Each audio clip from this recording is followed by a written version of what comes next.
The following is a CUNY TV special presentation. Adolfo Carrion is an old friend to ABNY, and we welcome you back this morning. He began his career as a youth pastor in New York City public schools and also a public school teacher. He later became city planner and then served as the district manager to Community Board 5 in the Bronx before winning a seat on the New York City Council in 1997. During his time at the City Council, Adolfo was an outspoken proponent for education reform and worked to ensure minority communities participate in the 2000 census. He was the first freshman council member in history to be appointed to the Land Use Committee. In 2001, Adolfo won the race to become Borough President of the Bronx. During his time in his office, Adolfo worked to grow the local economy of the Bronx, helped create thousands of new jobs. His efforts helped ensure increased annual investment in the borough from $360 million in 2002 to over $1 billion in 2008. During his tenure, he established the development and rehabilitation of 40,000 housing units, 50 new schools, 2 million square feet of office and commercial space, and the creation of the first tee of New York City up in the Bronx, a wonderful golf program that brings golf to a much more diverse community and has been an incredible learning tool for the public schools up and around the Bronx area. So thank you. My family's been involved in that, and it's just an incredible, incredible program. In 2009, President Barack Obama appointed Adolfo to be his deputy assistant, then the first director of the White House Office of Urban Affairs. In his new role, Adolfo was charged with executing the president's agenda to revitalize our nation's cities. Adolfo's work in the White House resulted in the establishment of the White House Urban Policy Working Group, as well as a comprehensive interagency review of federal government's engagement with urban and metropolitan areas. It was the first review of this kind in over 30 years. In 2010, Adolfo was confirmed to the United States Senate as a regional administrator of the U.S. Department of Housing and Urban Development for Region 2, encompassing New York and New Jersey. After completing his post in government, Adolfo has been working at Metro Futures, which is a consulting and real estate firm that he has founded. Welcome back, Adolfo. As I said before, we're eager to hear your view on the city and how to move it forward and create jobs, affordable housing, and be more competitive. Adolfo, thank you for joining us. Thank you for the invitation to speak here today. So I want to begin my talk today by sharing a collection of the greatest hits from the more than 20 mayoral forums I have participated in since coming into the mayor's race a few months ago. Here's how some of the folks running for mayor propose to get New York City moving in the right direction. Let's raise the minimum wage to $15 an hour. Let's solve our education crisis by creating not just universal pre-K, but maybe also pre-K. Literal quotes, this is serious. And we'll raise taxes on everyone making more than $500,000 a year to pay for it. Why don't we go ahead and hire an inspector general, and here's my editorial comment, so when we handcuff our police and crime goes up, the mayor can then have someone to blame.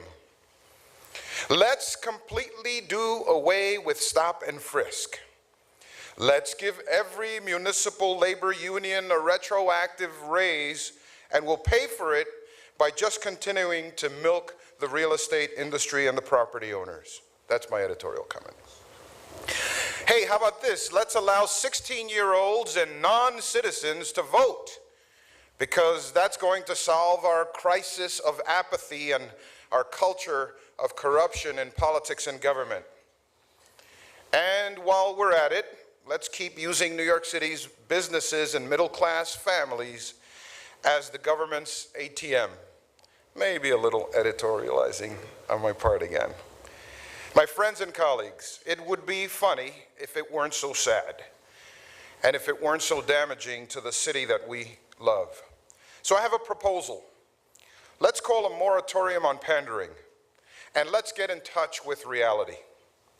We keep hedging our bets, hoping that someone from among my friends in the crowded Democratic field will have the guts and the vision to look beyond allegiance to special interests, old politics, and failed policies, and actually put forth a plan to help build a city that's a beacon of opportunity. Or, on the other side, a Republican Party who, by the way, courted me for a fusion candidacy, if you'll recall, to reach out to African Americans and Latinos with a real message of empowerment. But no, what we have is one party who is willing to say anything to get elected, and another who simply ignores the needs of important segments of our population, all the while our city yearns for solutions, non-partisan, independent solutions that will lift people up while balancing our books and ensuring businesses are not abused at the hands of a government we simply cannot afford. I have done more than 20 mayoral forums, and I can tell you without hesitation that I have never heard pandering like I have heard over the last few months.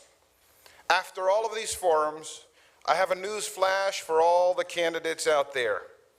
Pandering is not leadership. Not every idea that comes out of some special interest group is a good idea. Not everyone who stands up and offers advice at a debate or puts you to a litmus test has a workable solution. So if we just sit there and tell people what we think they want to hear, then this city will not be a place of opportunity. It will not be safe. It will not continue to be the seat of finance and real estate and communications.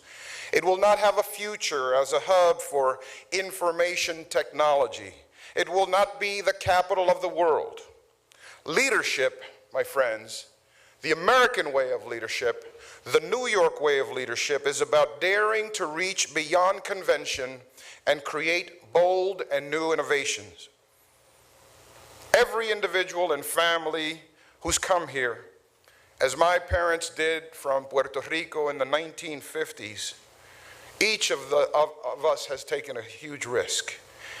They were willing to reach beyond their comfort zone and do what was necessary to ensure that their family succeeded.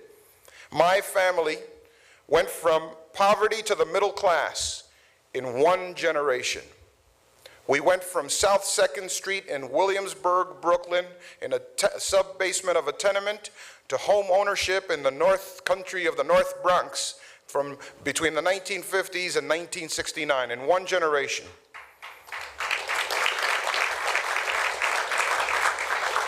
Unfortunately, too many in our political class are unwilling to be bold and embrace a pro-growth strategy that makes this city more affordable for businesses and for everyone who lives and works here.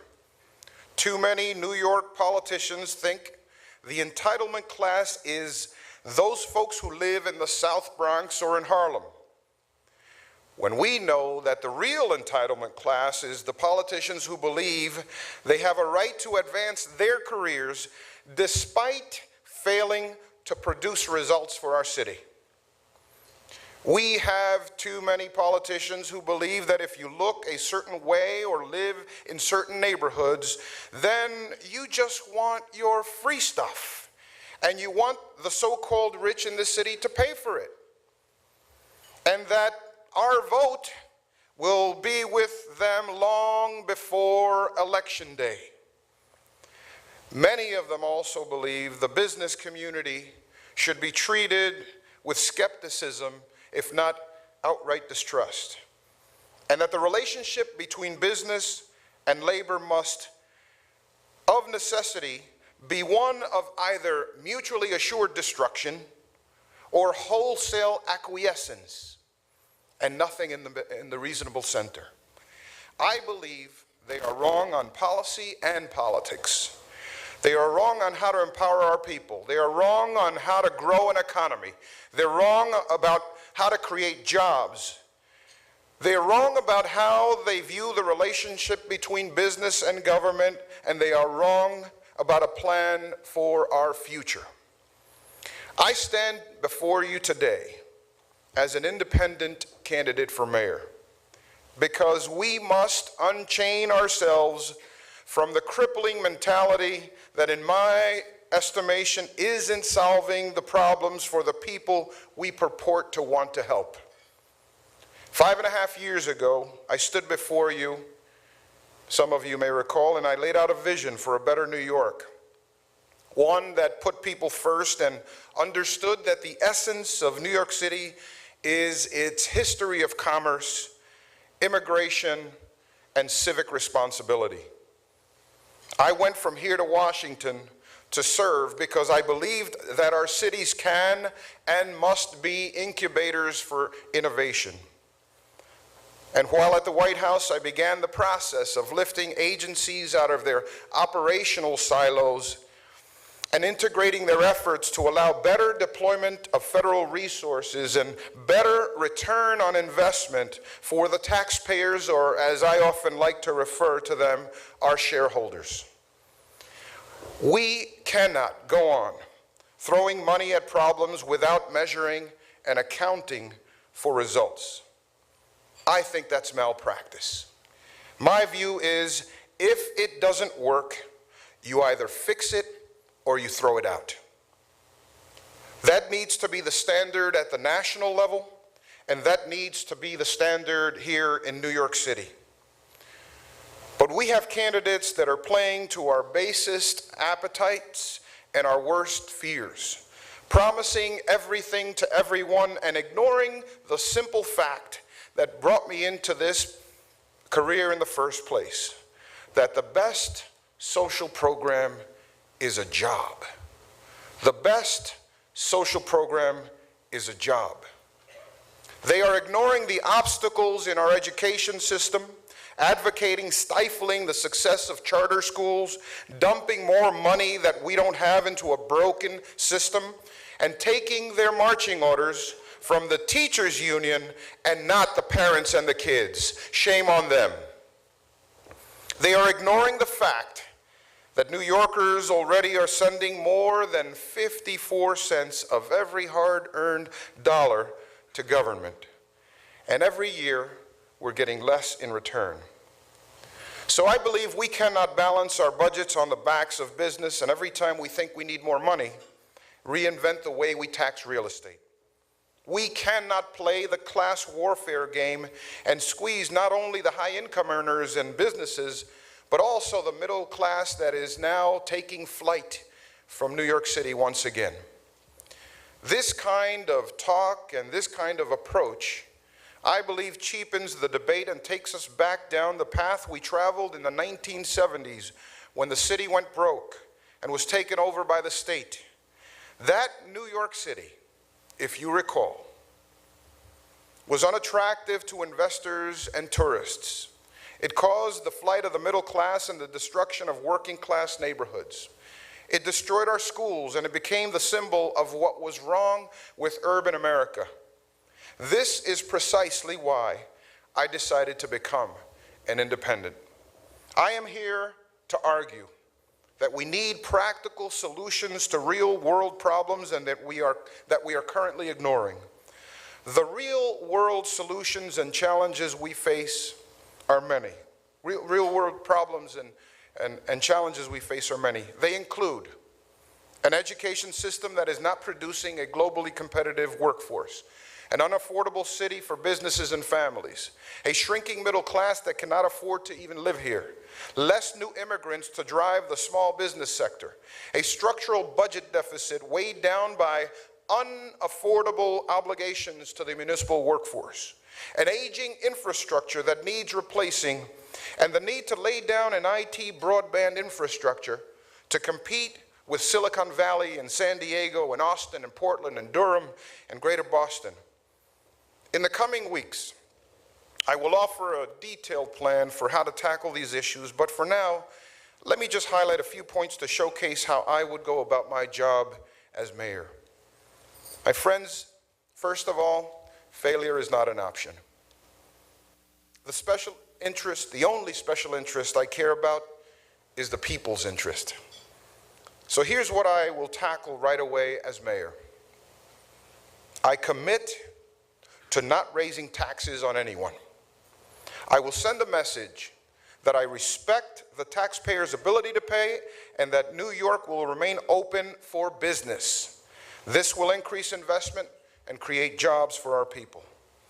I will end the sleight of hand practices that make our tax code abusive to property owners. We will stop being the city of no and start being the city of yes. And that goes for personal choices. I don't agree. I think the mayor has been a wonderful mayor. He has been a terrific mayor, and I will say that anywhere, at whatever cost it comes. Obviously, I haven't agreed with everything he's done. What I don't believe is in a nanny state. I believe you educate people, you inform them, and you allow them to make informed decisions and treat them like grown-ups. So it's about saying yes and not saying no. We will undertake the largest, and here's where I want to enlist all of you, and you tell your friends that I made this call. We will undertake the largest rescue operation of a generation of kids in the history of our city. By taking what we've learned in charter schools and magnet schools and scale it up to create world-class neighborhood schools. Every single school should have a world-class school. And so I fully embrace the community schools plan put forth by the New York City Community Schools Coalition. And guess what? That's a coalition that includes the UFT and the New York City Partnership, the Public Workers Union and the private sector. This will align health and social services with community schools to ensure that all children and family needs are addressed with the school at the center of the equation. We cannot be a world-class city and only prepare 30% of our graduates for college. We cannot be a world-class city when huge numbers of our young people are not ready to compete in the global marketplace. We will create the New York City Infrastructure Trust. Since Congress can't get its act together on infrastructure, let alone a few other things that we know about, let's build our own infrastructure bank. When I was at the White House, we proposed to Congress a national infrastructure bank. Well, guess what? The idea was chewed up and spit out by the Washington political gridlock monster. The New York City Infrastructure Trust will be a public-private partnership that will allow us to rebuild our aging infrastructure, not just for the quick fix, but for generations to come. And finally, I commit to building the world's premier smart city, smart app economy. This means laying down the IT infrastructure that will unleash limitless potential for job creation and make New York City the most user-friendly city in the world for living and for doing business. Look, we're competitive. If we're going to beat out Silicon Valley and Austin, Texas, and Portland, Oregon, and Raleigh, and Durham, and San Diego, let alone Boston, and God knows we have an ongoing rivalry with Boston, Knicks and Celtics, Rangers and Bruins, Yankees and Red Sox. What's the other one? We will need to create the platform that allows tech startups incubated in all five boroughs in our old industrial areas and allow them to scale up right here to become globally competitive companies. None of this can happen if we elect a mayor whose first obligation is to the party or the narrow interest groups that brought them to the dance. For us to make progress, we need a real leader who understands that his or her first obligation is to the long-term interests of the people of the city. What we don't need is a yes man or a yes woman. We need, as we have seen over the last 20 years, leadership that would rather be unpopular at times, but solutions focused and committed to common sense. What we don't need is a manager of decline with great poll numbers. As we have learned, the political horizon is the next election cycle. Most of you know that the business horizon is the next 3, 5, 10 years. A responsible chief executive must look at this enterprise called New York City with a $70 billion budget and a $1.3 trillion economic footprint and seek to project plans 10, 20, and even 30 years into the future. Visionary leadership that takes Plan NYC 2030, puts it on steroids, and takes it forward. Back in 1980, the question, thanks to Ronald Reagan, became, are you better off? Are you better off was the refrain. And in many ways, New Yorkers, we are. The days of the Bronx's burning are behind us. But we must also admit that in some very important ways, we are not better off and need to act decisively to secure our future. And here's the big secret. The people are way ahead of the politicians. The people of New York City have demonstrated 5 times over they're more interested in doing what is right and not what is comfortable and convenient. They didn't vote based on party, but based on results. When people say it's never been done before, we say bring it. When people say it can't be done, I say, you say we did it in the Bronx and we can do it in all 5 boroughs. We can do this. I can do this with you. The reason we know is because as business people, we've heard all our lives that we can't do what we can't do because the idea is different, it's new, the funding isn't secure, the risks appear overwhelming. But if all of us shirked from that, many of the successful people right here in this room would not be here today. I believe independence and centrism frees voters from the false dichotomies that dominate American politics. That's why I'm running as an independent.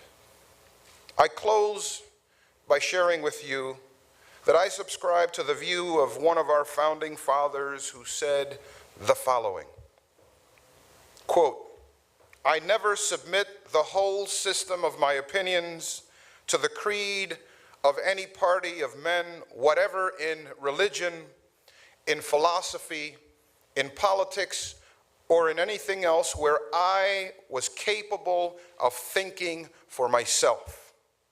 Such addiction is the last degradation of a free and moral agent.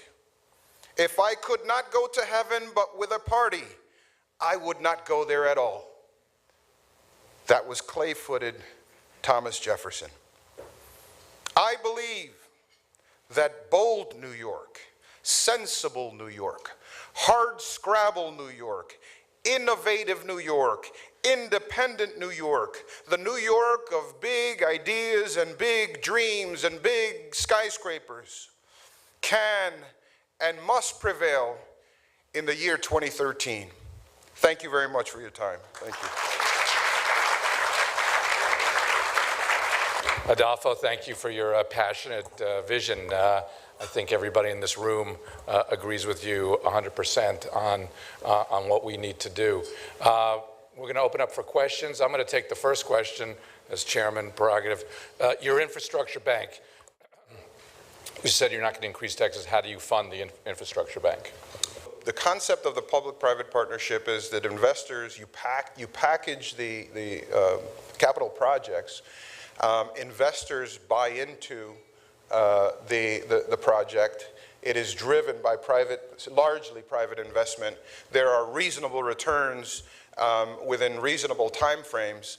And just a month ago, the U.S. Conference of Mayors endorsed the concept, especially in the shadow of the fact that the federal government is almost out of the business of infrastructure. I mean, look at where we are. We're still putting 85 cents of every federal transportation dollar into highways and 15 cents of every transportation dollar into mass transit. So we have it upside down. We have a country that's going to grow by 120 million people mid-century.